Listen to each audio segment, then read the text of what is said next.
अस्सलामुअलैकुम my YouTube family, कैसे हैं आप सब लोग। आप सब लोगों को वेलकम टू किचन एक्सप्लोरर। और आज हम बनाने जा रहे हैं चिलवा क्रिस्पी फ्राइड फिश, या चिड़चिड़ी भी इसे कहा जाता है। चिड़चिड़ी अच्छा जनाब, बड़ी सिंपल सी रेसिपी है, लेकिन जो है वो टेस्टी बहुत होती है, शॉर्ट सी है।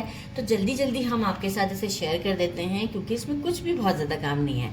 ये है हमारी चिलवा मछली, चिड़चिड़ी भी कह लें इसे। अच्छा, मैंने सारी रेडी करके रखी है, लेकिन आपको दिखाने के लिए ये देखें, इसमें छोटा बड़ा भी साइज़ होता है, बस इससे बड़ा साइज़ नहीं होगा।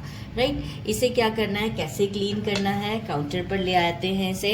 हेड वाला पार्ट है वो रिमूव किया, यहाँ पे कट दिया, राइट, और जो इसके सेंटर में होगा, और इसके हम स्केल्स को ऐसे करके, छोटे छोटे से स्केल्स होते हैं लेकिन निकालने नेसेसरी हैं। अच्छा, इसे साफ़ करना ही टाइम टेकन होता है। अगर हम वहाँ पर भी कहते हैं तो वो लोग भी हमें इसे क्लीन करके दे देते हैं। मैंने ये गलती की थी कि मैं घर ले आई और मैंने कहा खुद ही कर लूँगी, और जो खुद ही करने में मुझे 1-1.5 घंटा लग गया था। अच्छा, ये देखिए, जो मैंने एक कट भी दिया है, यहाँ पे क्या किया मैंने, तो इसे टैप वाटर से अच्छे से वॉश किया है सबको। ये जो सेंटर वाला जो है ना इसका पार्ट, इसे अच्छे से हम देखें क्लीन करते हैं। पहले इस तरीके से मैं क्या करती हूँ, पानी में सारे सब पे कट्स लगा के, स्केल्स उतार के पानी में ऐसे क्लीन करती हूँ। इसके बाद टैप वाटर से इसको अच्छे तरीके से 6 से 7 पानी से वॉश करती हूँ। ये देखें, पूरा क्लीन हो जाएगा, कोई इशू नहीं है। फिर 6 से 7 पानी से इसे वॉश करती हूँ, और फिर मैं जो हूँ वो इसके ऊपर जो है वो नमक लगाकर स्ट्रेनर में रख देती हूँ, और बाकी वो सारा स्ट्रेन कर देता है नमक लगने के बाद सारा पानी। अजान हो जाए, कंटिन्यू करते हैं।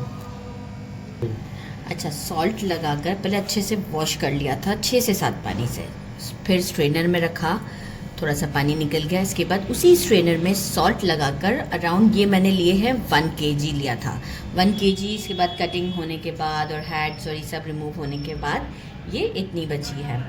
तो मैंने इसमें 1 टीस्पून के करीब सॉल्ट लगाकर इसे छोड़ दिया था। सॉल्ट आप कम ही लगाइएगा, क्योंकि जो है हम एंड में चाट मसाला ऊपर से डालते हैं। इसके बाद मैंने इसे 2 घंटे के लिए फ्रिज में स्ट्रेनर के साथ रख दिया था।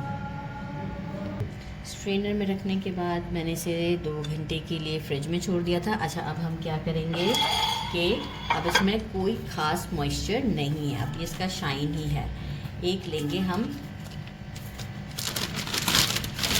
जो हमारा सीलिंग बैग होता है, उसमें हम ये थोड़ा थोड़ा करके डालेंगे, एक साथ सबको नहीं डाल देना है। ये देखिए मैं किस तरीके से, हैंड्स अच्छे से वॉश कर लीजिएगा। बस देखिए, 3 मैंने इस तरीके से हैंडफुल डाल दिया। साथ में कॉर्न स्टार्च लेंगे, इसकी क्वांटिटी मैं नहीं बता रही, मैंने अभी 3 टेबलस्पून लिया हुआ है, ठीक है, लेकिन मैं सारा नहीं डाल रही, आधा ऐड करते हैं और इसे अच्छे से शेक करते हैं जब तक कि एक अच्छी कोटिंग ना हो जाए, मतलब इसका पूरा जो है वो अच्छे से कोट हो जाएगा, जैसे मॉइस्चर बिल्कुल भी नहीं दिखेगा। देख सकते हैं कितनी जल्दी हो गया।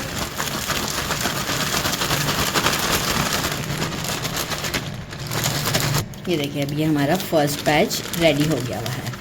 अब हम क्या करेंगे, ऑयल को बिल्कुल अच्छे से गरम कर दिया हुआ है, ठीक है, और अब हम क्या करेंगे, इसे इसी तरीके से बिल्कुल गरम ऑयल में डालेंगे। इस तरीके से मैं सेकंड बैच भी रेडी कर लेती हूँ। पहले सबको रेडी ही कर लेते हैं और फिर फटाफट ये फ्राई हो जाती हैं, ज़्यादा देर नहीं लगती है। तो अच्छे से मैंने कोट कर लिया है, कुछ इस तरह से कंडीशन बनी है। और अब हम क्या करेंगे, ऑयल देखें, अब धुआं निकल रहा है, इस तरह से करते हुए थोड़ा सा खुला खुला करते हुए हम डालेंगे, लेकिन गरम गरम ऑयल में ही डालेंगे। बस एक वक्त में समझें 1 मुट्ठी जितना मैंने डाल दिया।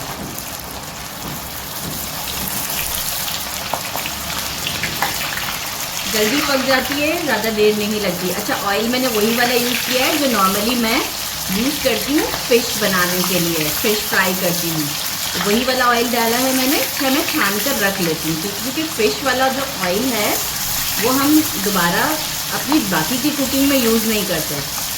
देखें अभी कंडीशन कितनी प्यारी लग रही है। बस इस तरीके से थोड़ा सा इस पर गोल्डन शेड आएगा, डार्क गोल्डन नहीं, लाइट गोल्डन जैसे ही आएगा, उस वक्त मैं इसे खीर में निकाल लूँगी। फ्लेम देखें इतना हाई है कि आपको ये मेरे स्टील के पैन से आइडिया हो रहा होगा कि इसके ऊपर ऑयल के मार्क्स आ चुके हैं और ये इतनी लाइटर हो चुकी हैं वेट में कि मैं आपसे क्या कहूँ। सीव लेते हैं, सीव में से डालते हैं। इतनी ही लाइट गोल्डन अगर आपको करनी है तो इसमें आप निकाल लें। थोड़ा सा और डार्क शेड देना चाहते हैं तो थोड़ा सा और डार्क शेड देते हैं। मुझे यही अच्छा लग रहा है तो मैंने इसे निकाल लिया। बहुत ही लाइटर हो जाती हैं। अच्छा, सेकंड बैच भी इतना ही गर्म ऑयल होना चाहिए कि उसमें से धुआं निकले, राइट। तो इस तरह से सारी रेडी करती हूँ और फिर आपको टेस्ट करके बताती हूँ कि ये कैसी लगती है। सारी फ्राई करके डिश आउट किए। साउंड सुनो कैसे ज़बरदस्त लग रही है। अच्छा, अब हम क्या करेंगे, ऑलरेडी हमने पहले सॉल्ट तो मैंने पहले ही बताया था कि मैंने बस 1 टीस्पून लगाया था। यहाँ अब हम इसे कंपनसेट करते हैं विद चाट मसाला। तो ये होता है कि अब ये काफ़ी फ्लेवरफुल हो जाएगी, राइट, जितना आपको ज़रूरत है। थोड़ा सा शेक कर लेंगे। बहरहाल अभी मैं फ़ौरन तो नहीं कर रही शेक, लेकिन अभी मैं आपको इसी में ही टेस्ट करके बताती हूँ। ये देखें। अच्छा, 2 थोड़ा सा कम ही डालिएगा कि देखें एक अलग अलग, अगर साथ भी है तो कोई इशू नहीं है, मतलब अलग हो जाती है। टेस्ट करके बताती हूँ।